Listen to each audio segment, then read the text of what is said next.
Kai objektas yra pakeliamas, jis turi gravitacinės potencialiosios energijos.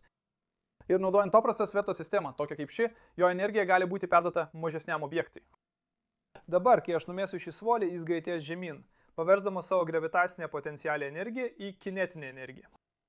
Kai jis atsitrenks į medinę lentą, jo impulsas bus perduotas mažesniam objektui, kuris bus išmestas aukščiau į orą. Tačiau problema su šia konstrukcija yra ta, kad ji labai neefektyvi ir teniso kamuoliukas nepakyla labai aukštai. Čia ir pasitarnauja šis trebušetas. Jį pastatėjau maždaug prieš metus ir jis sukurtas bei optimizuotas taip, kad kuo efektyviau perduotų šio priesvario gravitacinę potencialią energiją į šio sviedinio teniso kamuoliuko kinetinę energiją.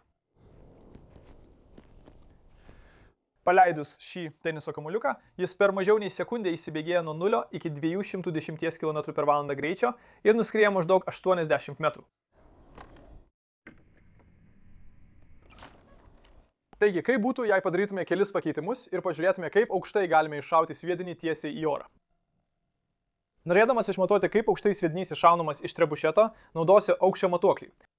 Tačiau nenoriu tiesiog įdėti šio aukščio matuoklio į teniso kamuoliuką dėl kelių skirtingų priežasčių. Pirmoji priežastis yra ta, kad šis teniso kamuoliukas greičiausiai pakils gana aukštai į orą, o tai taip pat reiškia, kad jis greitai kris žemyn ir stipriai atsitrenks į žemę, todėl gali būti sugadintas aukščio matuoklis. Be to, teniso kamuoliukai nėra labai aerodinamiški dėl savo pūkuoto paviršiaus. Taigi, ką aš noriu padaryti, tai atspausinti 3D spausdintuvu raketos formos sviedinį, kuris bus aerodinamiškesnis nei teniso kamuoliukas ir taip pat turės parašiuto išskleidimo sistemą, kad aukščio matuoklis galėtų saugiai ir gražiai nusileisti.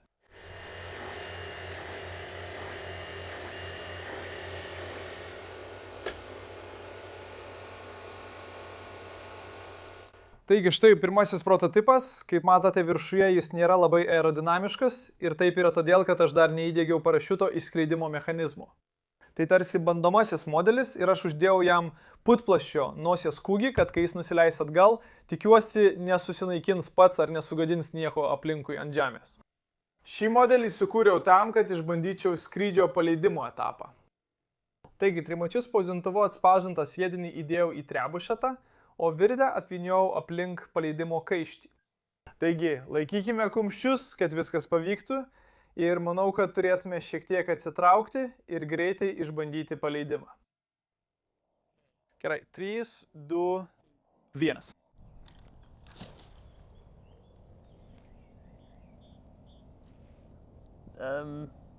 Na, bent jau atsikabino sėkmingai. Nepakilo taip aukštai, kaip tikėjausi. Gerai, pabandykime dar kartą po 3, 2, 1. Tai nėra gerai. Teisingai, taigi ankstesnis paleidimas turėjo lygiai tokią pačią konfiguraciją, tiek kaiščio atleidimo, tiek diržo tvirtinimo atžvilgiu. Tačiau vietoj to, kad įdėtų į priekį, jis nuvažiavo atgal ir atsidūrė mano kaimyno sode. Manau, mums reikia rimtai pergalvoti šio dalyko dizainą. Per kelias artimiausias dienas nusprendžiau pabandyti dar kelis kartus, naudodamas kelis skirtingus tvirtinimo būdus, bet vis tiek sunkiai sekėsi paleisti jį patikimai. Net kai trebušetas išmesdavo jį teisingą kryptimi, buvo labai sunku išlaikyti sviedinį nukreiptą tiesiai į priešpriešinį oro srautą. Dėl to atsiranda daug pasipriešinimo, todėl visas jo tikslas praranda prasmę. Iš tikrųjų, paleidimo greitis vos viršijo 30 m/s. Tuo tarpu teniso kamuoliukas paleidžiamas maždaug 50 m/s greičiu ir jo sukimasis neturi didelės įtakos. Taigi, laikas pereiti prie B planą. B planas yra atsisakyti šios raketos formos sviedinio ir grįžti prie rutulio formos sviedinio kaip teniso kamuoliukas. Tačiau kas yra aerodinamiškiau už teniso kamuoliuką? Golfo kamuoliukas. Golfo kamuoliukai garsėja savo duobutėmis, kurios suteikia jiems aerodinaminių savybių.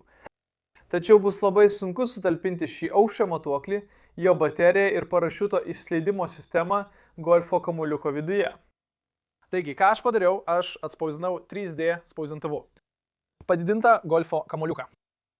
Tai yra maždaug 187 procentai nuo įprasto dydžio, taigi beveik dvigubai didesnis skersmens nei įprastas golfo kamuoliukas. Ir aš turėčiau lengvai sutalpinti visą elektroniką ir parašiuto sistemą viduje. Šis dabartinis kamuoliukas neturi nieko ypatingo, tai tiesiog maketas, todėl galiu atlikti kelis bandomuosius paleidimus, kad suprasčiau paleidimo greitį ir skrydžio trajektoriją.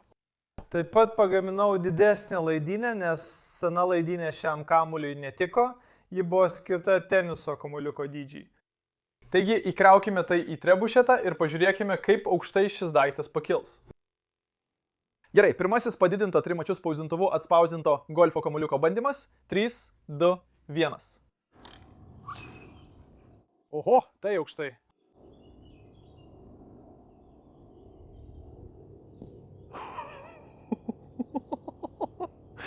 Tai pakilo taip aukštai. Gerai, pabandykime dar kartą. 3, 2, 1. Oh!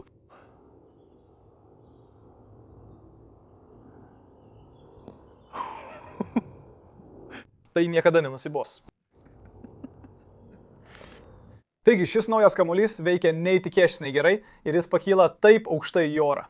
Aš tikrai patenkintas, kaip jis veikia ir dar svarbiau, jis patikimai išsiskiria iš svaidyklės.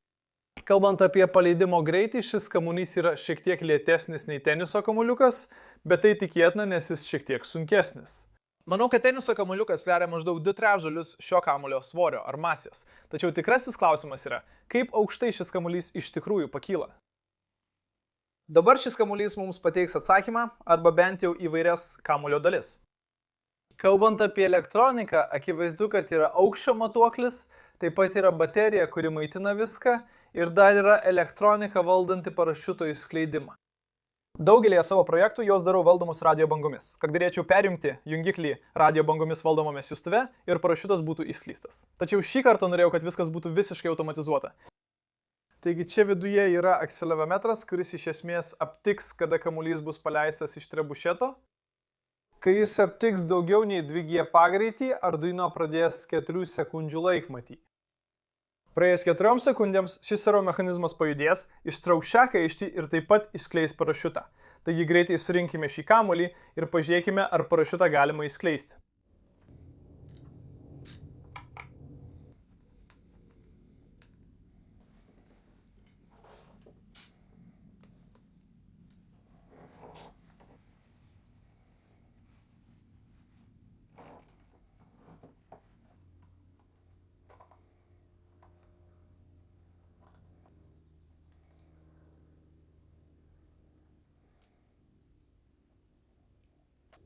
Taigi ši gumytė laiko 2 kamuolio pusės kartu ir užsikabina už servo mechanizmo kaiščių. Ir jei aš greitai papurtysiu, po 4 sekundžių jis turėtų atsidaryti kaip keistai nuspalvintas pokebolas. Taigi, papurtyk jį. Ir tada. Štai taip. Ir tai išskleidžia parašiutą. Taigi, manau, viskas paruošta tikram bandomajam paleidimui. Taigi, dabar parašiuto kamuolys jau pritvirtintas viduje trebušeto. Aukščio matuoklio dar neįdėjau, nes noriu patikrinti, ar parašiutas tikrai sėkmingai išsiskleidžia. Taip pat perkeliau trebušetą taip, kad jis šaudytų į lauką ir parašiutas nenusileistų į jokius šalia esančius medžius. Taigi pažiūrėkime, ar šis dalykas iš tikrųjų veiks. Parašiutas sviedinys. Pirmasis bandymas po 3, 2, 1. Nagi. Pirmas bandymas.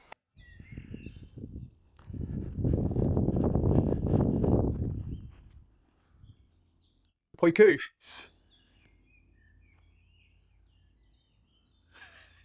Yes.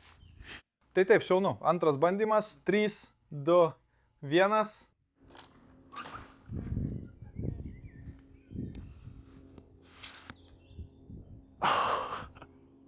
Tai taip malonu.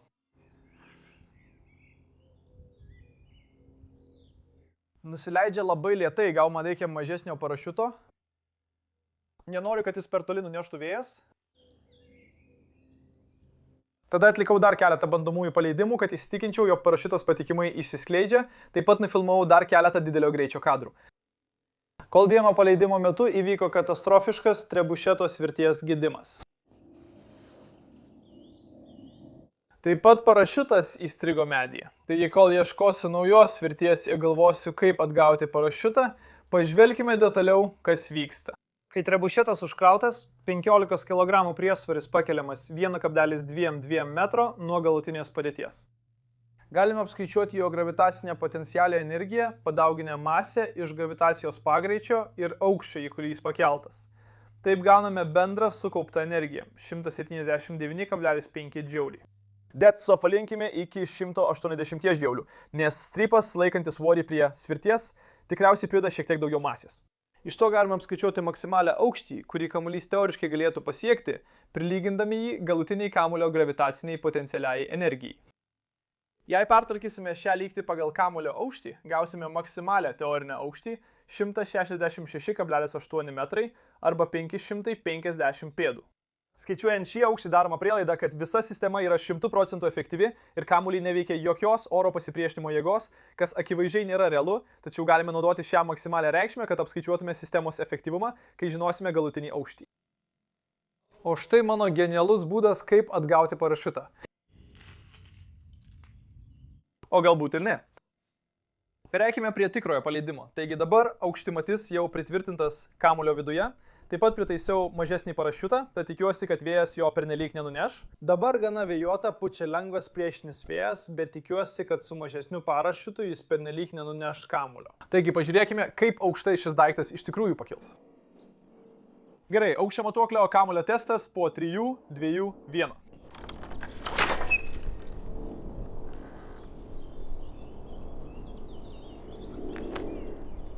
Tai buvo pavėluotas įskleidimas.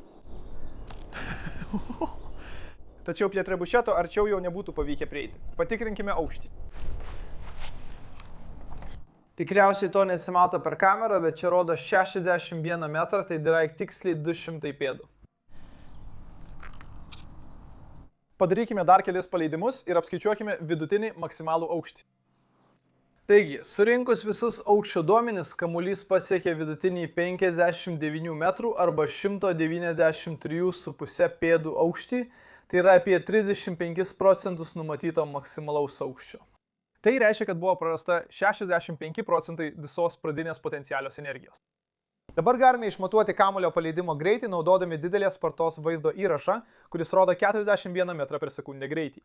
Iš to galim skaičiuoti kamuolio kinetinę energiją iškart po paleidimo ir tai rodo, kad 49% energijos prarandama vien tik paleidimo metu, o likę 16% prarandama dėl oro pasipriešinimo. Taigi tai rodo, kad padidintas golfo kamuoliukas yra arba labai aerodinamiškas, arba mano trebušetas yra labai neefektyvus. Bet kuriuo atveju labai malonu matyti, kaip šis daiktas paleidžiamas. Aukščio matuoklio kamuoliuko testas po 3, 2, 1.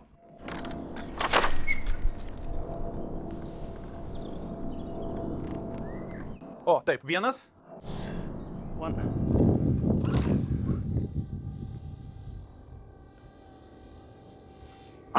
O, taip. 1.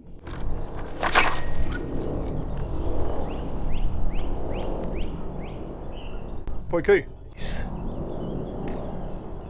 Atrodo, dangtelį nusiėmė. 1.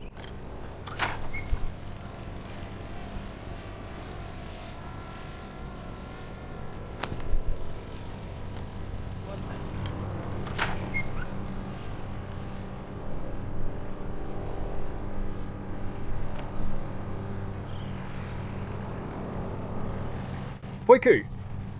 Kalbant apie trebušeto dizainą, aš niekada taip ir neįkėliau failų į internetą, nes Fusion 360 vis užstrigdavo kiekvieną kartą, kai bandydavau eksportuoti modelį. Todėl aš visiškai iš naujo sukūriau CAD modelį ir įkėliau jį, kad jūs galėtumėt pasistatyti savo, jei norėsite.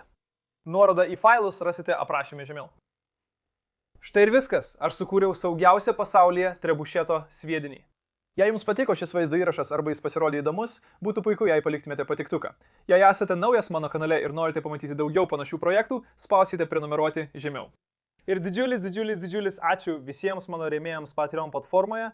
Jūs leidžiate kurti šios vaizdo įrašus ir be jūsų palaikymo aš tikrai negalėčiau daryti tokių projektų kaip šis. Taigi labai jums ačiū, dar kartą dėkoju, kad žiūrėjote ir iki pasimatymo kitame vaizdo įraše. Viso gero.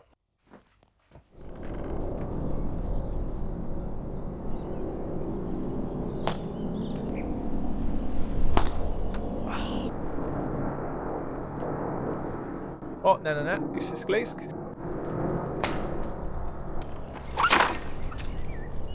Tai nuėjo atgal. Manau, tai buvo gerai. Nežinau, ar gerai matote, bet atrodo, kad kamuolys yra iš kelių dalių.